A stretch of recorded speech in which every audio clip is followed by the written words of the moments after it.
Real estate values going down. The market's going to crash. Oh, really?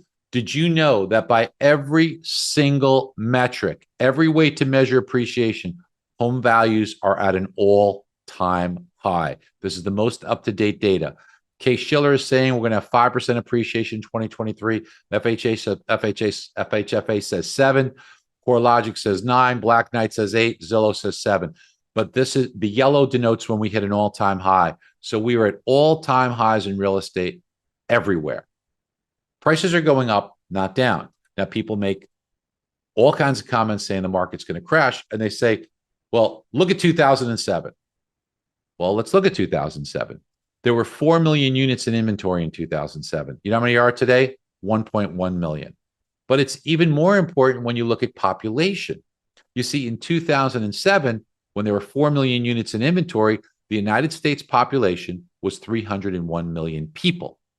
Today, that population has grown to 335 million. So that's 34 million people at the same time that there's 3 million fewer units. 34 million people, 3 million fewer units. No wonder why prices are rising and inventory is tight.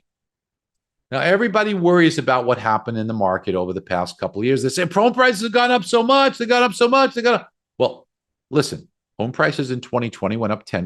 In 2021, they went up 19%. Yeah, they did go up a lot.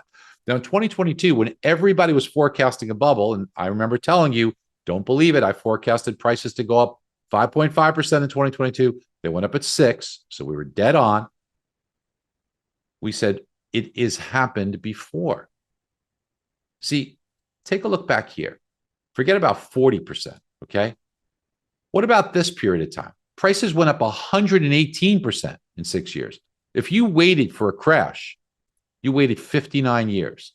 You see, in the last 81 years, home values in green have gone up 75 of those years and down 6. One of them was less than 1%. And on its way up, look at these periods of time. They went up here another 93%. Look at the price gains here. Now, it is true that the real estate market did suffer right here during the housing bubble. But what is the difference between this period of time and where we are today? Well, it's so funny to me that everybody worries about this and ignores this. Isn't that crazy?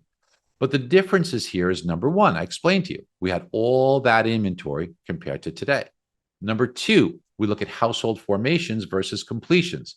Household formations in blue, these are people forming households. In gold, you have builders putting up more homes than people were forming households. For the last several years, there's been much more households being formed than builders putting up homes. And in 2023, you can have 2.1 million households formed, builders putting up 1.4 million homes. That's why you have very little inventory and prices continuing to rise. Plus, what were the lending standards back here? You remember it. Can you fog up a mirror? You're approved for a mortgage, as opposed to today where you have really strong lending standards. And when you take a look at that 1.1 million that's available in inventory, yes, that's true, but the market's so hot that 40% of these are already under contract.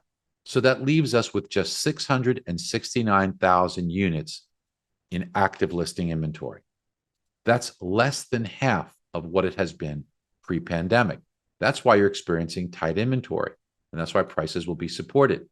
So last year we said 5.5, it came in 6. This year we're looking at 6.8% appreciation. Your client needs to get on that.